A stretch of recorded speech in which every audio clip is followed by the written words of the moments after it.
Hello बच्चों, कैसे हैं आप लोग। उम्मीद है आप लोग फंटास झकास और मस्त होंगे और एक बढ़िया तरीके से अपने पढ़ाई को कर रहे होंगे। तो आइए मैं आज आप लोगों को क्लास 9th का एनसीईआरटी का एक्सरसाइज 1.1 कराने वाला हूं। तो कल मैंने 1 नंबर क्वेश्चन करा दिया था, ठीक है। तो आइए स्टार्ट करते हैं, फिर वही एनर्जी के साथ, जोश के साथ स्टार्ट करते हैं। तो एनसीईआरटी का जो क्वेश्चन नंबर 2 है वो क्या कह रहा है। कह रहा है कि फाइंड सिक्स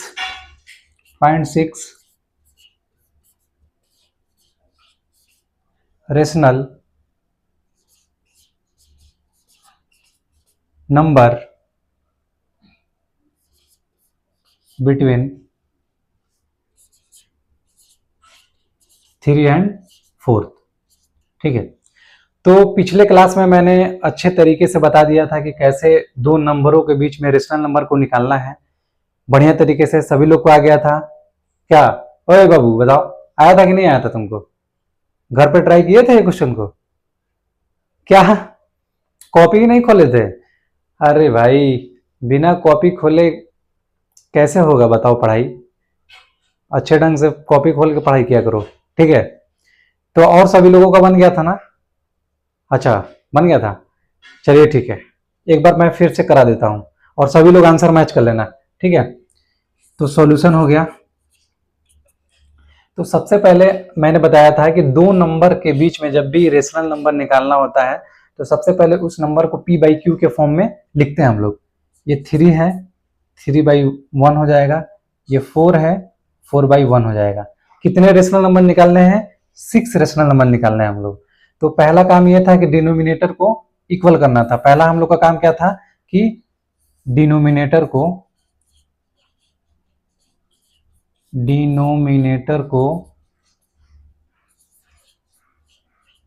इक्वल करना, ठीक है। तो डिनोमिनेटर अपने आप ही इक्वल था।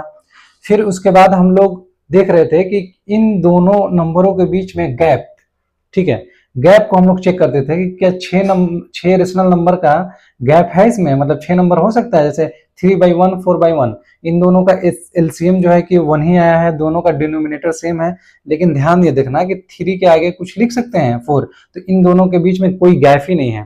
तो इसलिए हम लोग इसका इक्विवेलेंट रेशनल नंबर लिखेंगे। इक्विवेलेंट रेशनल नंबर का मतलब कि कट फिट के फिर इतना ही आ जाए। जैसे ये 3/2 है, तो मान के चलिए फॉर एग्जाम्पल मैंने कल 2 को चेक करके बताया था, 3 को चेक करके बताया था कि एक एक करके ऐसे लिखना है। लेकिन आज मैं डायरेक्टली लिखूंगा। मान के चलो कि ऊपर मैं 5 से मल्टीप्लाई कर दिया, नीचे भी 5 से मल्टीप्लाई कर दिया, इधर भी 5 से मल्टीप्लाई कर दिया, इधर भी 5 से मल्टीप्लाई कर दिया। तो ऊपर आ गया हमारे पास 3 5 जा 15, नीचे आ गया 5, इधर आ गया 4 5 जा 20, नीचे आ गया 5। क्या 15 और 20 के बीच में इतना गैप है कि 6 रेशनल हम लोग को मिल जाए? जोड़ो, 16 17 18 19, 4 ही रेशनल नंबर हम लोग को मिल पाए। तो इसलिए हम लोग और इसको बड़ा करेंगे इक्विवेलेंट, ठीक है। और बड़ा करते हैं, 7 लेते हैं। 7 से ऊपर मल्टीप्लाई, 7 से नीचे मल्टीप्लाई, 7 से ऊपर मल्टीप्लाई, 7 से नीचे मल्टीप्लाई, ठीक है। फिर उसके बाद ये आया हमारा 3 7 जा 21, ये हो गया 7, 4 7 जा 28, ये हमारा हो गया 7। अब देखो 21 और 28 के बीच में गैप है, बिल्कुल। 22 23 24 25 26 27, 6 रेशनल नंबर मिल गए हम लोग को। 6 बस सिंपली क्या करना, 21 के बाद क्या आता है? 22, 22/7, उसके बाद 23/7, फिर उसके बाद 24/7, फिर उसके बाद 25/7, फिर उसके बाद 26/7, फिर उसके बाद 27/7। कितना हो गया? 1 2 3 4 5 6, 6 रेशनल नंबर हो गए, ठीक है। फटाफट उतारो, फटाफट उतारो।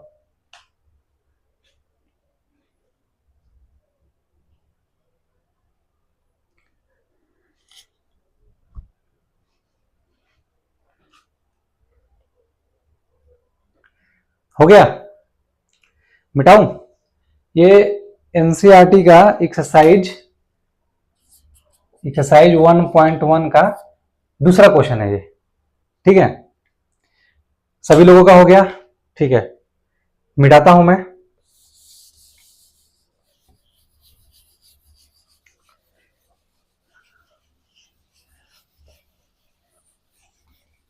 अब देखो एनसीईआरटी का जो तीसरा क्वेश्चन है वो क्या है, ये हो गया हमारा क्वेश्चन नंबर 3।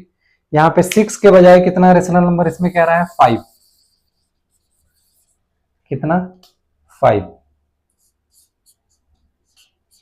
5 और यहां नंबर सिर्फ चेंज करना है हम लोग को। कितना है, 3/5 और 4/5। 3/5 और 4/5। अब बताओ क्या कह रहा है कि find 5 rational number between 3/5 and 4/5। मतलब 3/5 और 4/5 के बीच में 5 रेशनल नंबर आपको निकालने हैं। निकल जाएगा। आप लोग बनाए हैं, सभी लोग बनाए हैं? कोई सबसे लास्ट बेंच, तुम बनाया हो ये क्वेश्चन? अच्छा, बन गया सारा? चलो ठीक है। नहीं भी बना है जिसका तो देख ले, और जो बना लिए हैं वो एक बार मैच कर ले सर से। ठीक है, तो ये हम लोग इसका करते हैं सॉल्यूशन। तो पहला हम लोगों का काम क्या काम है, डिनोमिनेटर को सेम करना। डिनोमिनेटर सेम है। अब देखो, अब ये 3/5 4/5, अब जब डिनोमिनेटर सेम हो जाए तो इस नंबर का और इस नंबर का बीच में गैप देखते हैं हम लोग। गैप देखने के बाद तभी तो पता चलेगा कि ये 5 रेशनल नंबर बोला है निकालने के लिए, तो 3 और 4 के बीच में गैप ही नहीं है। तो हम लोग क्या करेंगे, इक्विवेलेंट रेशनल नंबर लिखेंगे। इक्विवेलेंट रेशनल नंबर कैसे आता है कि जितने से मल्टीप्लाई ऊपर कर रहे हो, जितने से मल्टीप्लाई नीचे भी करना है, जितने से मल्टीप्लाई इधर भी करना है, जितने से मल्टीप्लाई नीचे भी करना है। उसके बाद लास्ट में जब हम लोग कटा के सिंपलेस्ट फॉर्म में आए तो यही नंबर आ जाता है। ठीक है, तो अपने हिसाब से मान के चलो कि फॉर एग्जांपल कल मैंने एक एक करके बताया था कि पहले 2 रख के देखो, फिर 3 रख के देखो, फिर 4 रख के देखो। आज मैं वैसा नहीं करूंगा क्योंकि आप लोग सीख गए हैं। आज मैं डायरेक्ट, जैसे 3 5 5 है तो 5 नंबर रेशनल निकालना है। मान लीजिए डायरेक्ट हम 8 रख देते हैं। यहाँ 8, यहाँ 8, यहाँ 8 और यहाँ 8। क्या आया भाई, 3 8 जा 24, 5 8 जा 40, 4 8 जा 32, 5 8 जा 40। अब देखो, अब 24 और 32 के बीच में इतना गैप है कि हम लोग आराम से 5 रेशनल नंबर लिख सकते हैं। तो लिखेंगे 25/40, 26/40, 27/40, 28/40, 29/40, 30/40। ठीक है, 1 2 3 4 5 6, एक ज्यादा हो गया तो उससे कोई दिक्कत नहीं है। ठीक है, हो गया सभी लोगों का? बनाओ इसको। हाँ, और एक बात ध्यान रखना कि 2 नंबर के बीच में, ठीक है, 2 नंबर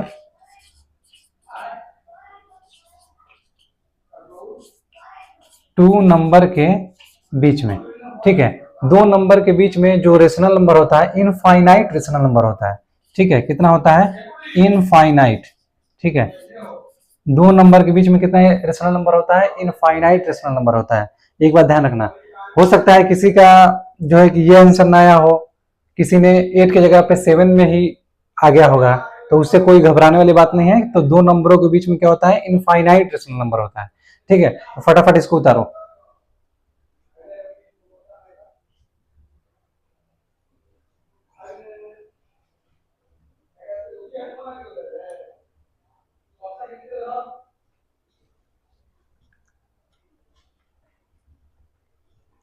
हो गया?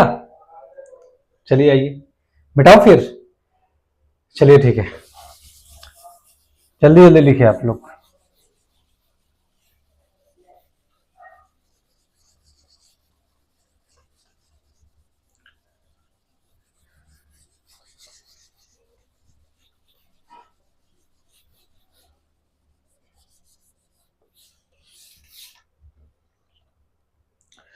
अब आइए एनसीईआरटी का जो 1.1 का है क्वेश्चन नंबर 4। ये क्या है, ट्रू और फॉल्स करके जवाब देना है। ट्रू और फॉल्स। ठीक है, ट्रू और फॉल्स। तो इसका पहला क्वेश्चन है ये, पहला क्वेश्चन क्या है कि every natural number is a whole number. पहला स्टेटमेंट क्या है, एवरी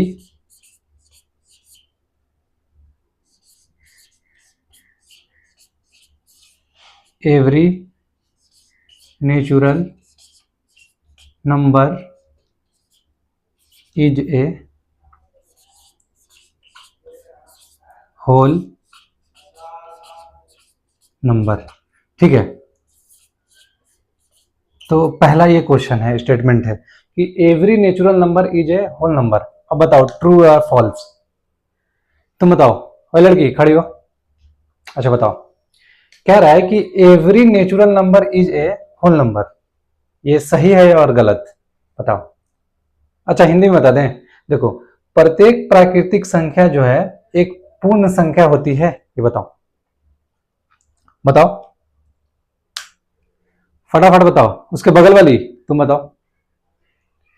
अच्छा अच्छा अच्छा, सही है, बिल्कुल सही जवाब। देखो हम लोग क्या पढ़े हैं, नेचुरल नंबर किसको कहते हैं, जो नंबर 1 से स्टार्ट हो, 1 2 3 4 5, ठीक है। और होल नंबर किसको कहते हैं, जो 0 से स्टार्ट हो। तो बताओ नेचुरल नंबर होल नंबर के अंदर ही तो आ रहा है, समझ में आया। तो इसलिए ये स्टेटमेंट क्या हो जाएगा, ट्रू हो जाएगा। क्या हो जाएगा, ट्रू हो जाएगा। क्यों ट्रू होगा, क्योंकि जो नेचुरल नंबर है वो होल नंबर है।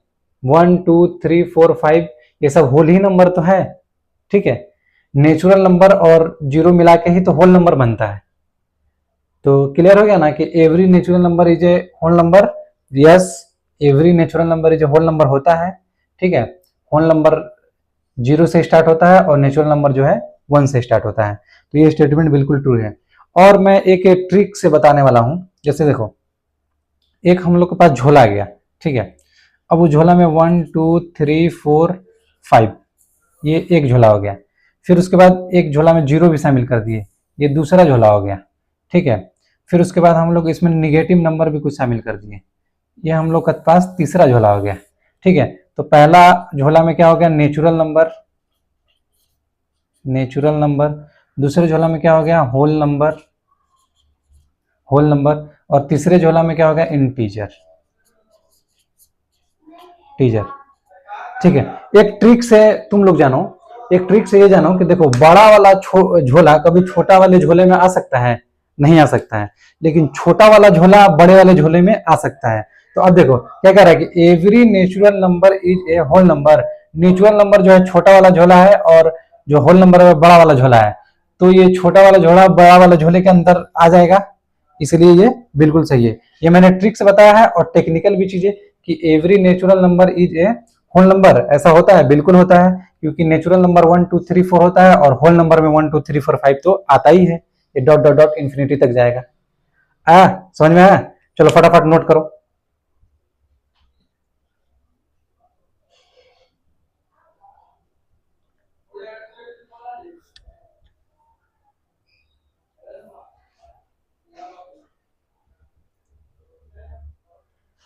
हो गया सभी लोगों का। चलो अब दूसरा question.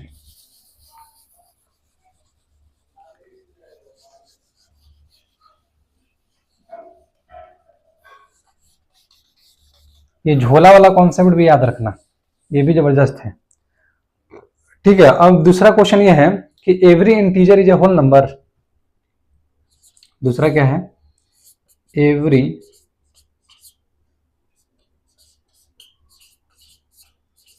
Integer is a whole number. अब बताओ इसका सॉल्यूशन क्या होगा। कह रहा है कि प्रत्येक इंटीजर एक होल नंबर है। बताओ बताओ सभी लोग बताओ, प्रत्येक इंटीजर जो है होल नंबर है। तुम बताओ। ओए लड़का किससे बात कर रहा है तुम, क्यों बात कर रहे हो, यहाँ सर पढ़ा रहे हैं ना। अच्छा चलो खड़ा हो जाओ, खड़े हो जाओ, चलो बताओ, बताओ ये, बताओ ये। अच्छा तुम बताओ, क्या बात कर रहा था ये जी तुमसे। देख लो, इसके चक्कर में रहोगे तो तुम्हारी पढ़ाई खराब हो जाएगी। ठीक है, यहाँ इंपॉर्टेंट कॉन्सेप्ट चल रहा है, ये सब डायरेक्ट बोर्ड एग्जाम्स में आता है। जो तुम्हारा बिहार बोर्ड वाले एग्जाम में जो ऑप्शनल होता है ना, उसमें तो उन लोगों का ये फेवरेट क्वेश्चन है, बोर्ड का ये फेवरेट क्वेश्चन है। ठीक है, डायरेक्ट यही स्टेटमेंट दे दिया जाता है और फटाफट बताओ ट्रू और फॉल्स। समझ में आ रहा है ना? ठीक है, तो बात ना करो एक दूसरे से और बढ़िया से पढ़ो कायदे से। ठीक है, तो बहुत मार मारेंगे हम। ठीक, every integer is a whole number.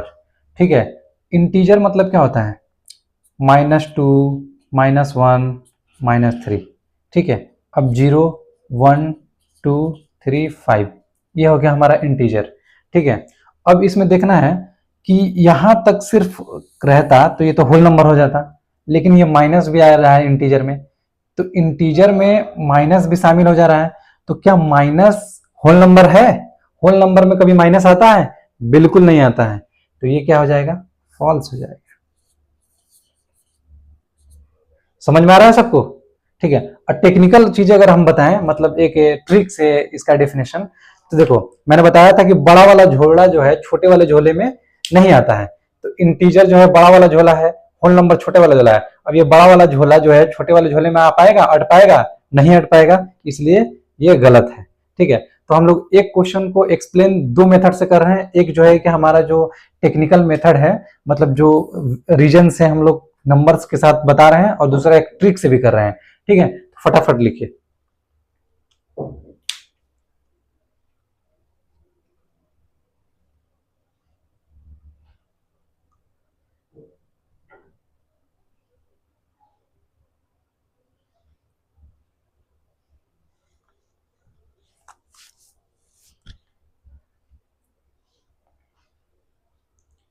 हो गया? सभी लोगों का हो गया? ठीक है, मैं मिटा रहा हूं ना।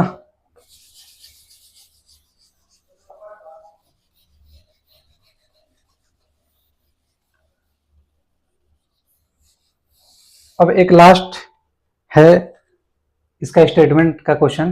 क्या रहा है? क्वेश्चन नंबर 3 क्या कह रहा है कि एवरी, ठीक है, every rational number, every rational number is a whole number. Every rational number is a whole number. ठीक है, क्या है? Every rational number is a whole number. क्या सभी रेशनल नंबर होल नंबर हैं? अब बताओ, अब बताओ, अगर इसके आगे का अगर झोला तुम बनाना चाहो 2/3, 4/3, तो ये हो जाएगा रेशनल नंबर का झोला एक्स्ट्रा। अब देखो, तो पहले तो रेशनल नंबर क्या होता है? रेशनल नंबर जैसे 3/2, 5/2, 3/5, 6/4, कुछ भी हो जाता है। और होल नंबर क्या होता है? सिर्फ 3, 2, 0, 1, 5। ठीक है, तो every rational number is a whole number, ये बिल्कुल फॉल्स हो जाएगा। क्यों? ये बिल्कुल फॉल्स हो जाएगा। ठीक है, क्योंकि सभी प्रत्येक जो रेशनल नंबर है वो होल नंबर नहीं होता है। होल नंबर कभी फ्रैक्शन में नहीं होता है। ठीक है, तो इसीलिए क्या है कि जो रेशनल नंबर है वो होल नंबर नहीं हो सकता है। समझ में आ गया सभी लोगों को? बिल्कुल क्लियर है? चलो फटाफट नोट करो, फटाफट नोट करो, और ये हो जाएगा तुम लोग का एक्सरसाइज 1.1 एनसीईआरटी का कंप्लीट, खत्म हो गया। ठीक है, तो घर पे जाकर के भी क्वेश्चन प्रैक्टिस करना अच्छे से। ठीक है, और मैं आगे का नेक्स्ट पढ़ाऊंगा। नोट करो फटाफट।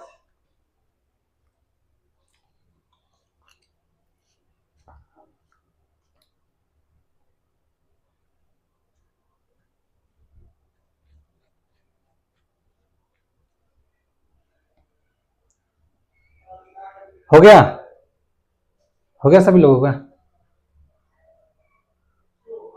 ठीक है, मिटा रहा हूं।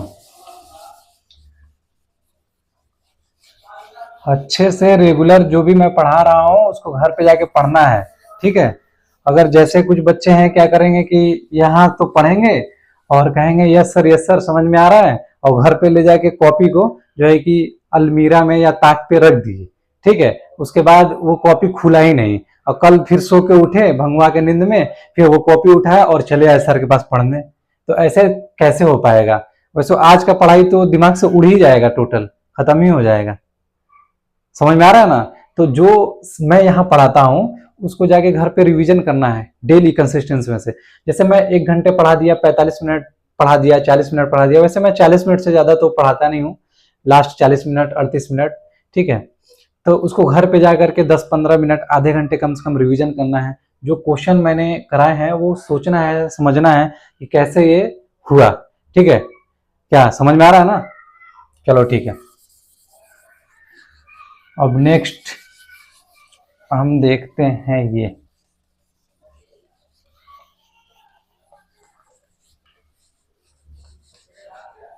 रुक जाओ, इसको और अच्छे से साफ करते हैं हम, और अच्छे से एकदम बढ़िया से साफ हो गई। ज्यादा लिखने से ना ये काला हो जाता है, ठीक है। देखो ये एक वाइट कलर का कपड़ा मैंने रख लिया है, ठीक है। इससे भी एक बार साफ कर देंगे तो ये एकदम वाइट हो जाएगा, ठीक है। समझ में आ गया ना? चलो ठीक है। अब आते हैं हम लोग एकदम बिल्कुल नए टॉपिक पढ़ते हैं, इरेशनल नंबर। रेशनल नंबर हम लोग सीख चुके हैं, ठीक है। एक बार फिर से मैं रिकॉल कर देता हूँ। रेशनल नंबर वैसे नंबर होते हैं जिसको हम लोग पी बाई क्यू के फॉर्म में लिख सकते हैं, वेयर पी एंड क्यू क्या होते हैं? इंटीजर होते हैं, ठीक है। और जो q is not equal to zero, q कभी जीरो के बराबर नहीं होगा। आइए अब हम लोग पढ़ते हैं इरेशनल नंबर।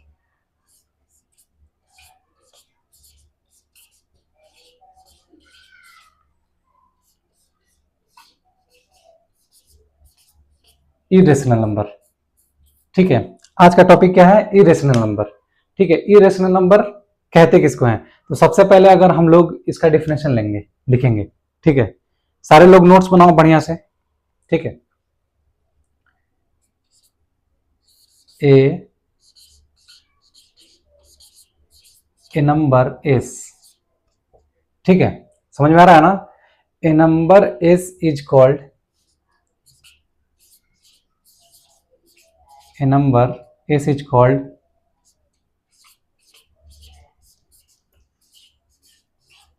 irrational, ठीक है। a number is called irrational if it cannot be written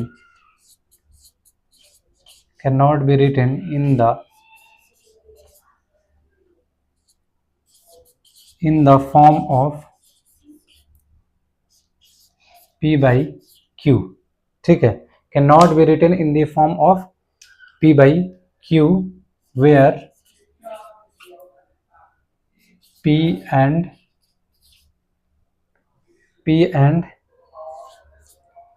नहीं नजर आ रहा है क्या? where p and q are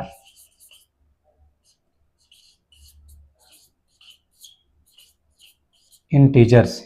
अब देखो समझो, कह रहा है क्या कि a number is called irrational number if it can be written, if it can not be, गलत हो गया सबसे, इट कैन नॉट बी, ठीक है। If it can not be written in the form of p by q where p and q are integers। देखो हम लोग rational number के बारे में पढ़े थे ना कि वैसी संख्या जो p by q के फॉर्म में लिखी जा सके, ठीक है। अब यहाँ क्या है? उसका जस्ट अपोजिट है। कह रहा है कि a number s is called irrational, एक नंबर s को हम लोग इरेशनल कहेंगे। कब कहेंगे? अगर उसको जो है कि p by q के फॉर्म में न लिखा जा सके। अब p एंड q क्या है? इंटीजर है। समझ में आ रहा है? एकदम क्लियर हो गया? कह रहा है कि एक नंबर s को हम लोग इरेशनल नंबर तभी कहेंगे जब उस नंबर को हम लोग p by q के फॉर्म में नहीं लिख सकते हैं, ठीक है। समझ में आ रहा है? और एक मतलब ये तो थोड़ा सा टफ डिफिनेशन हो गया, एक सिंपल डिफिनेशन भी लिख लो। दूसरा डिफिनेशन आइए, कह रहा है कि द नंबर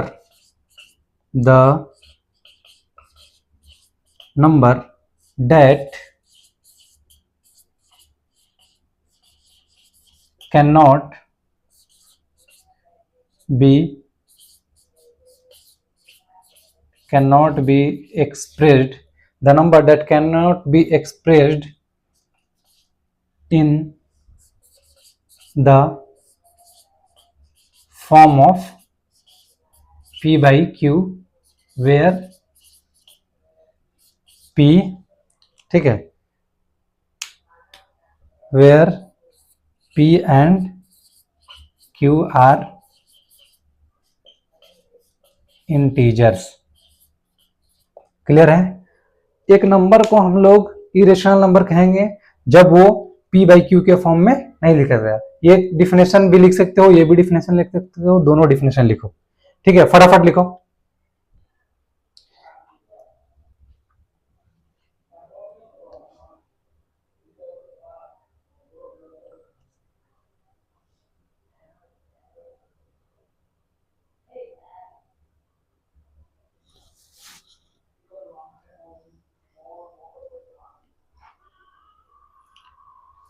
हो गया? सभी लोगों का हो गया? आइए मिटा दूं इसको। ठीक है, ठीक है, मिटा रहा हूं।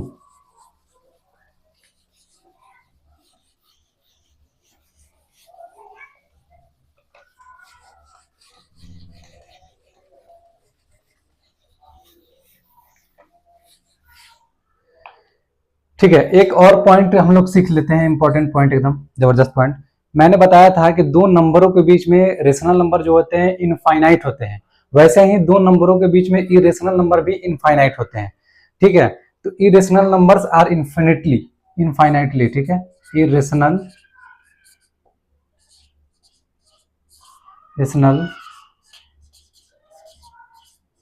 नंबर्स आर infinite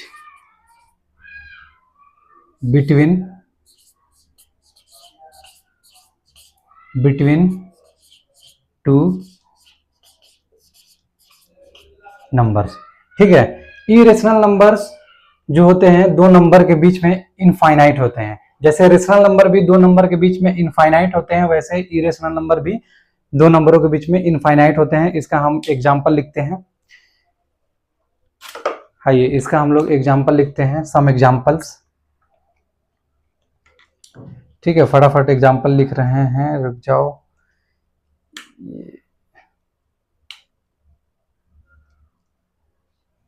ठीक है, सम एग्जाम्पल्स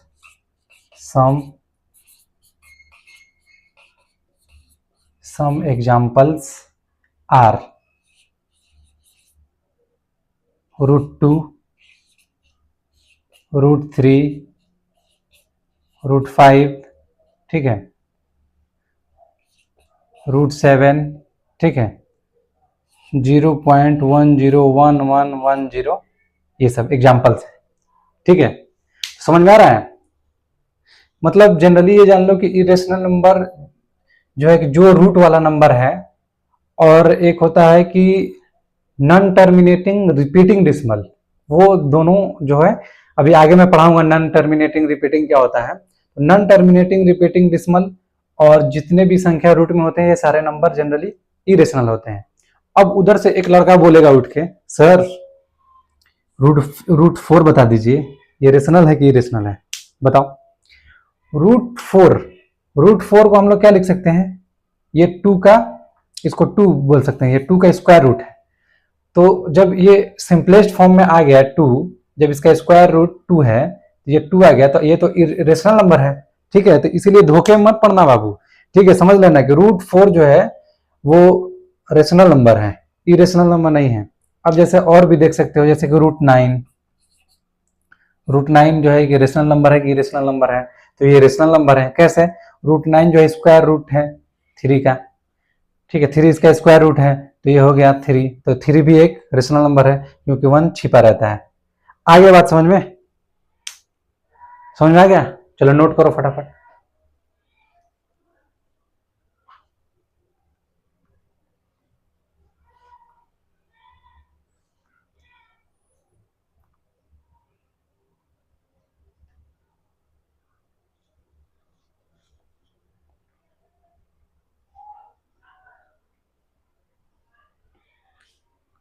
हो गया, ठीक, मिटाता हूं।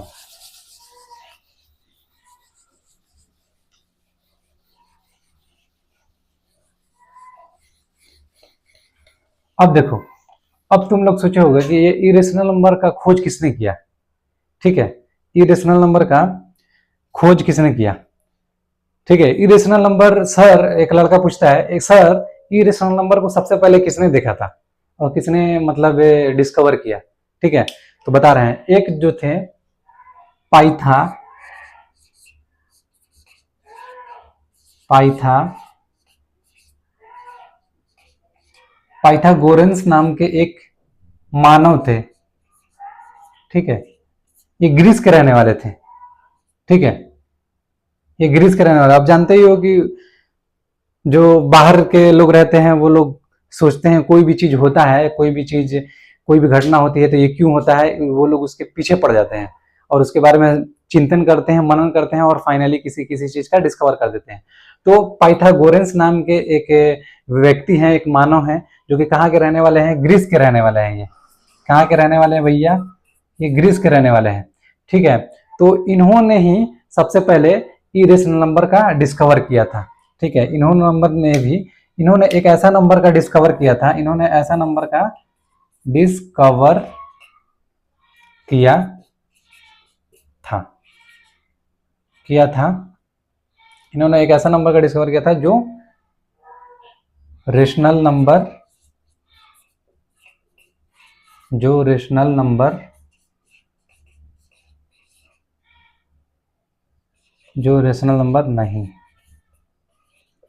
नहीं था, मतलब इरेशनल नंबर था वो।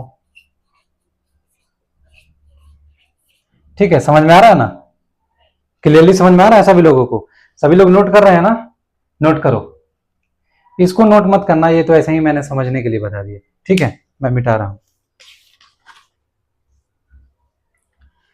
अब आओ, इरेशनल नंबर हम लोग डिफिनेशन देख लिए। ठीक है, और इरेशनल नंबर के एग्जांपल्स हम लोग लिख लिए। अब हम लोग आते हैं रियल नंबर के बारे में पढ़ने। एक नया टॉपिक, फ्रेश टॉपिक लिखो, real number.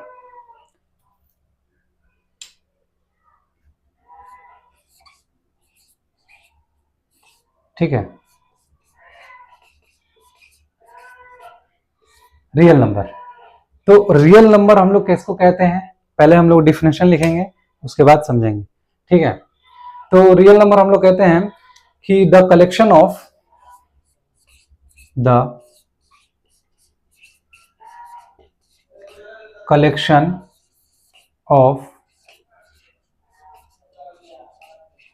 Rational and irrational, the collection of rational and irrational make, ठीक है, the collection of rational and irrational make together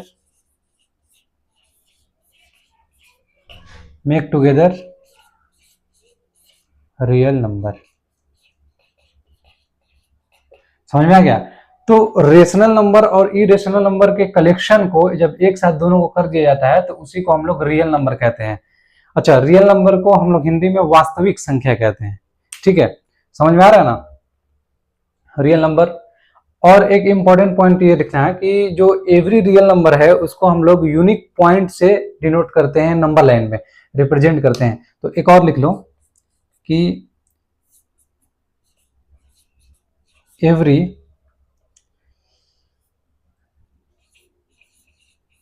real number is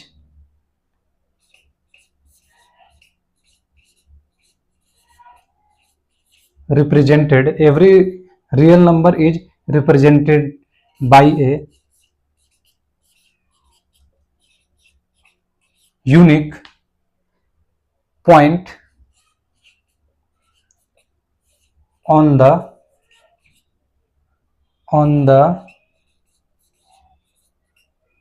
number line. ठीक है, समझ में आ रहा है। तो रियल नंबर का डेफिनेशन हम लोग को पता चल गया, बस कुछ नहीं कि रेशनल नंबर और इरेशनल नंबर के कलेक्शन को ही हम लोग रियल नंबर कहते हैं। ठीक है, और रियल नंबर को रिप्रेजेंट किया जाता है नंबर लाइन पे एक यूनिक पॉइंट द्वारा। मतलब एक यूनिक पॉइंट का मतलब कि एक स्पेशल पॉइंट द्वारा, मतलब सारे रियल नंबर का अलग अलग पॉइंट है, ठीक है। और दूसरा ये भी है, इसको मिटाने के बाद लिखता हूं मैं, ठीक है। डस्टर किधर गया, मिल गया डस्टर, ठीक है। अब ये डिफिनेशन हो गया ना, ठीक है। अब दूसरा पॉइंट ये कह रहा है कि every point on the number line, ठीक है, every point on the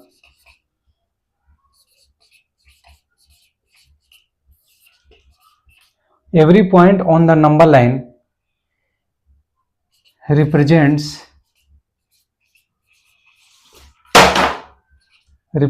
a every point on the number line represents a unique, every point on the number line represents a unique real number,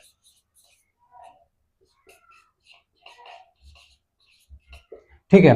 यानी कि देखो number line का जो प्रत्येक point है, every point, ठीक है, एक नंबर लाइन का जो एवरी पॉइंट, ये पॉइंट, ये पॉइंट, ये पॉइंट, ये पॉइंट, ये पॉइंट, सारे पॉइंट जो है कि एक यूनिक रियल नंबर दिखाते हैं। यूनिक रियल नंबर मतलब कि कोई एक दूसरे से मिलता जुलता नहीं रहेगा, सारे पॉइंट अलग अलग रहेंगे, ठीक है। तो फटाफट इसको लिखो, फटाफट।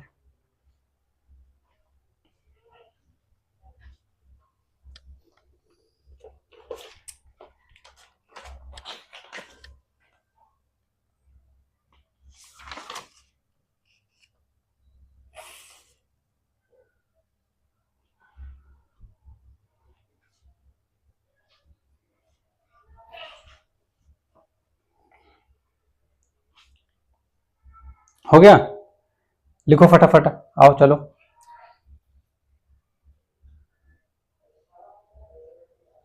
लिखो,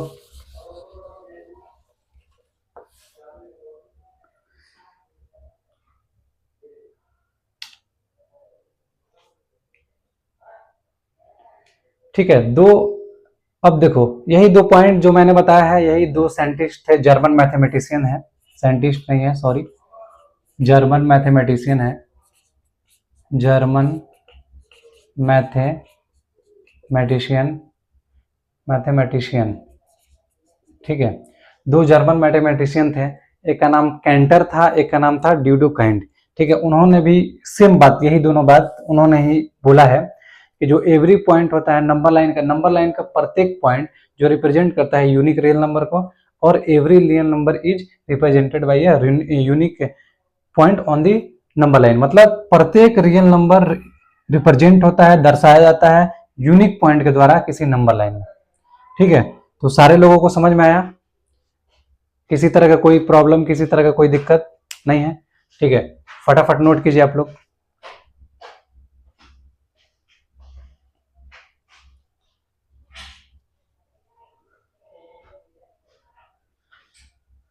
हो गया सबका, नोट्स बना रहे हैं आप लोग ना प्रॉपर।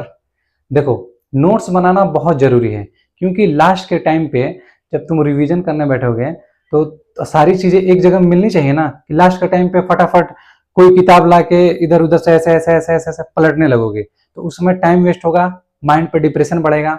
सारी चीजों को एक जगह इकट्ठा करके लिखोगे और एक जगह कलेक्शन बना के रखोगे, तो लास्ट के टाइम में जब तुम रिवीजन करने बैठोगे तो तुम्हारे आसानी से रिवीजन हो जाएगा, ज्यादा टाइम नहीं लगेगा, ठीक है। और एक लास्ट बात, पढ़ने का यही मूल तरीका ही है, रोज पढ़ो, रोज रिवीजन करो और रोज का काम रोज करो। अगर तुम रोज का काम रोज करोगे तो कोई बर्डन नहीं बढ़ेगा, जब कोई बर्डन नहीं बढ़ेगा तो तुम्हारा पढ़ने में भी मन लगेगा, ठीक है दोस्तों।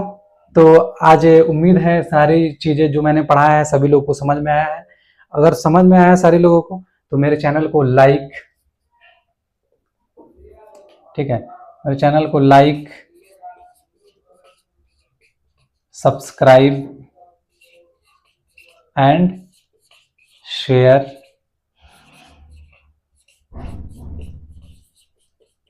जरूर करें, ठीक है दोस्तों। तो जय हिंद, मिलते हैं नेक्स्ट वीडियो में।